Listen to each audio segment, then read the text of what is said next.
Hello friend, welcome back to Lakshya computer institute. तो आज की इस वीडियो में हम एक्सेल पे प्रैक्टिकली वर्क करना सीखेंगे। लास्ट वीडियो में हमने एक्सेल की थ्योरी सीखी थी, यानी कि एक्सेल का इंट्रोडक्शन, कि एक्सेल क्या होता है, एक्सेल के यूजेस क्या हैं और एक्सेल के फीचर्स क्या हैं। तो इस वीडियो में हम एक्सेल पे प्रैक्टिकली वर्क करना सीखेंगे। अब हमारे पास यहाँ पे टास्क 1 में स्टूडेंट रिपोर्ट दी गई है, यानी कि आपके पास यहाँ पे कुछ स्टूडेंट के डेटाज हैं। आपको इनकी हेल्प से स्टूडेंट रिपोर्ट क्रिएट करनी है। उसमें आपको स्टूडेंट के percentage, grade, remark, rank, marks calculate करने हैं। ये सारी चीज़ें कैलकुलेट करनी है। तो चलिए सबसे पहले हम इस डेटा को एक्सेल पे टाइप कर लेते हैं। एक्सेल ओपन करेंगे। अब सबसे पहले हम इसमें देखते हैं कि हमें क्या करना है, हेडिंग देनी है ये स्टूडेंट रिपोर्ट की। तो हम इसमें एक्सेल में एक हेडिंग बना लेंगे। यहाँ पे आप टाइप करेंगे स्टूडेंट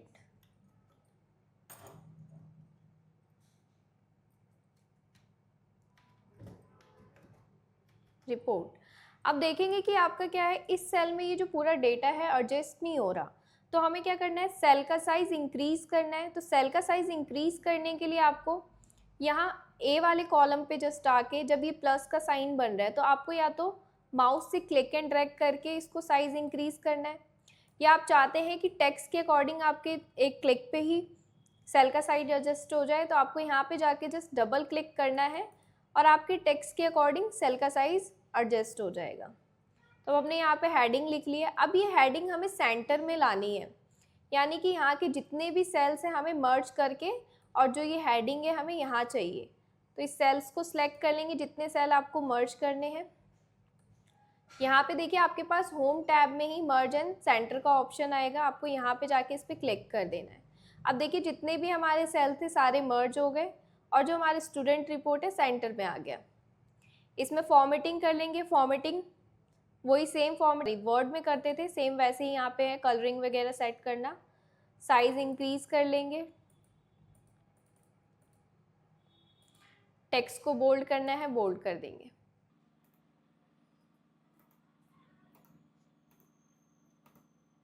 इस तरीके से आप अपनी फॉर्मेटिंग कर लेंगे। फिर यहाँ पे हमें सीरियल नंबर दे रखा है, सीरियल नंबर टाइप करेंगे।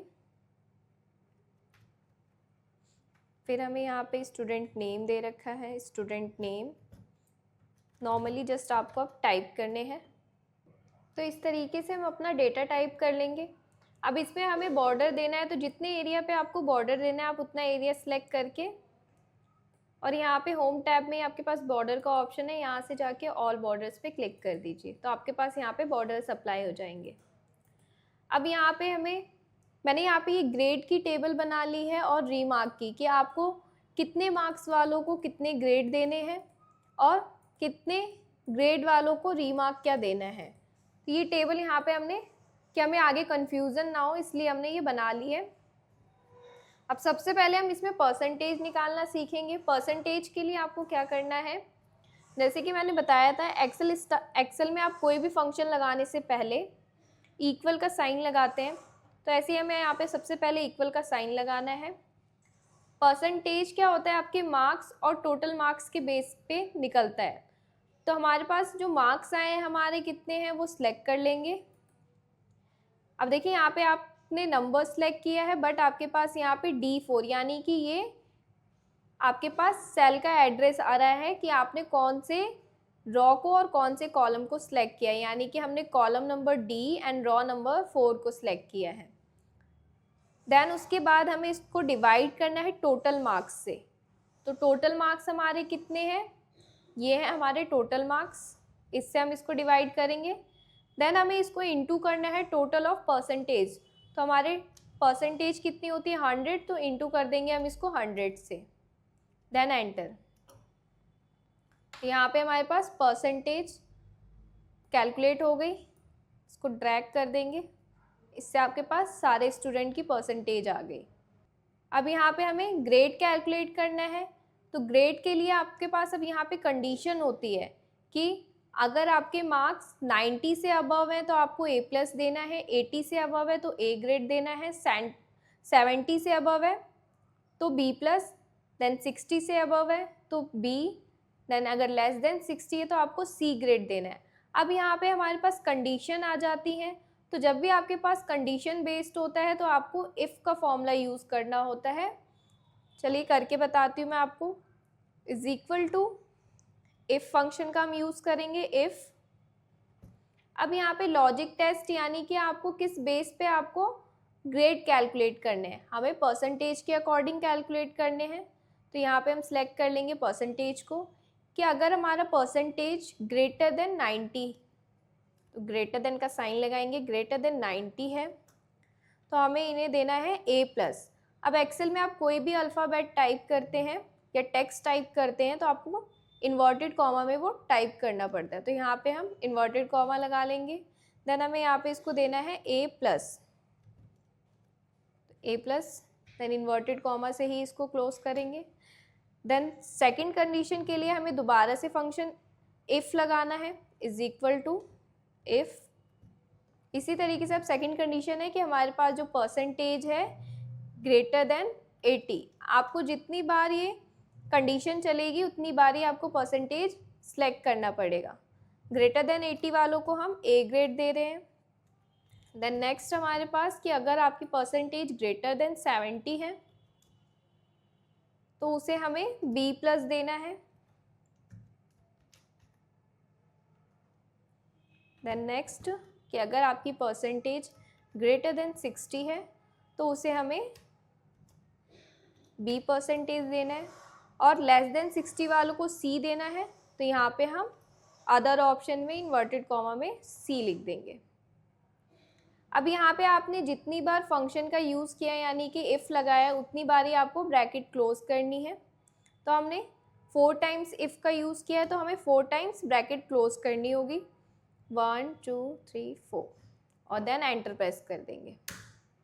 तो यहाँ पे देखिए इसके मार्क्स के अकॉर्डिंग आपकी ग्रेड आ गई।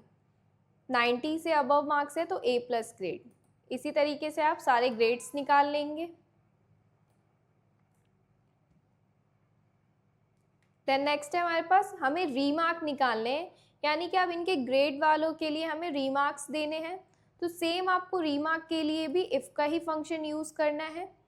तो चलिए एक करके देख लेते हैं। Is equal to if. अब हमें लॉजिक टेक्स्ट हमारे पास क्या रहेगा, ग्रेड, क्योंकि हमें ग्रेड के बेस पे मार्क्स देने हैं। कि अगर आपका जो ये ग्रेड है इक्वल्स टू, फर्स्ट क्या है हमारे पास कि A+ ग्रेड के अकॉर्डिंग है, तो आपको रीमार्क क्या देना है, एक्सीलेंट। तो यहाँ पे हम इन्वर्टेड कॉमा में एक्सीलेंट टाइप कर लेंगे।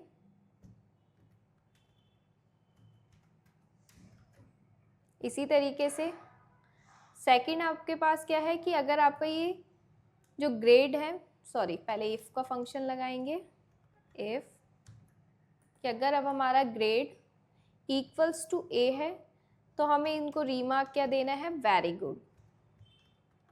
यहाँ पे हम वेरी गुड टाइप कर लेंगे। इसी तरीके से इफ सेकंड कि अगर हमारा ग्रेड इक्वल्स टू B+ है तो हमें इसे रीमार्क देना है गुड। नेक्स्ट इफ कि अगर हमारा ग्रेड, अब देखिए यहाँ पे क्या है, ग्रेड वाले सेल में ही फंक्शन आ गया, तो अब हम सेल को सिलेक्ट नहीं कर सकते, तो आप यहाँ पे डायरेक्ट सेल का एड्रेस लिख सकते हैं यानी कॉलम नंबर। तो हम कॉलम नंबर G और रो नंबर 4 पे हैं, तो आप यहाँ पे डायरेक्टली G4 टाइप कर सकते हैं कि लॉजिक टेक्स्ट हमारा G4 है, कि G4 अगर इक्वल्स टू है B तो हमें क्या रीमार्क देना है, नीड मोर इम्प्रूवमेंट। यहाँ पे नीड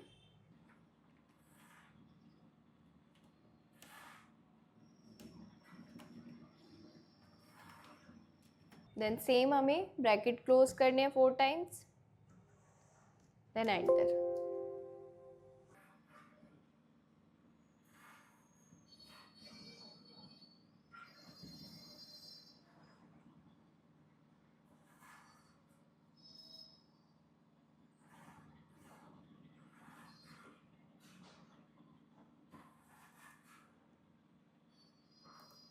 यहाँ पे भी हमारे पास अल्फ़ाबेट है, तो हमें यहाँ पे भी आपको इन्वर्टेड कॉमा देना है। ये एक मिस्टेक हो गई, तो आपको ये ध्यान रखना है कि आपको जो भी आप अगर कोई टेक्स्ट लिख रहे हैं तो इन्वर्टेड कॉमा में ही लिखें।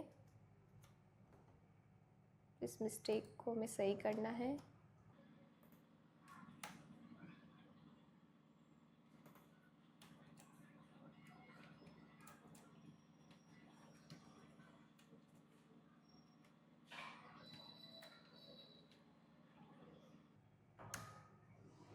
तो देखिए अब यहाँ पे हमारे पास रीमार्क में आ गया एक्सीलेंट। A+ वालों को हमें एक्सीलेंट ही देना था, तो यहाँ पे हमने ये रीमार्क कॉल कर लिया है। रीमार्क को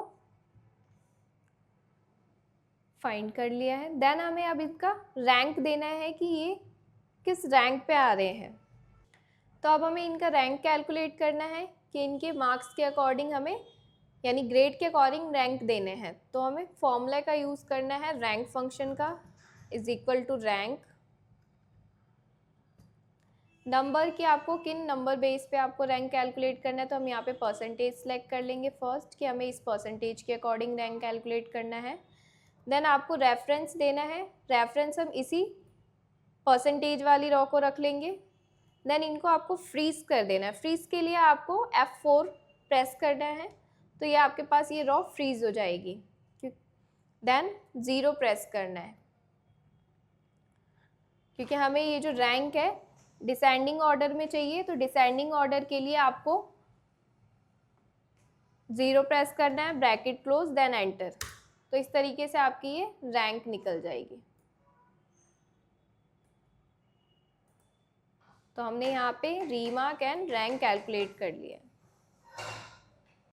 तो ये था हमारा स्टूडेंट रिपोर्ट। अब इसी तरीके से हम और भी असाइनमेंट सॉल्व करेंगे, यानी और भी टास्क सॉल्व करेंगे। मैं आपके लिए और भी फंक्शंस लेके आऊँगी। अगर आपको इस वीडियो में कोई भी डाउट है तो प्लीज़ आप हमें कमेंट करके ज़रूर पूछ सकते हैं। चलिए अब हम मिलते हैं अपनी नेक्स्ट वीडियो में एंड नेक्स्ट एक्सेल के मोस्ट इम्पॉर्टेंट फंक्शन के साथ। तो प्लीज़ अगर आपको हमारी वीडियो पसंद आ रही हो तो हमारे चैनल को लाइक सब्सक्राइब करना ना भूलें।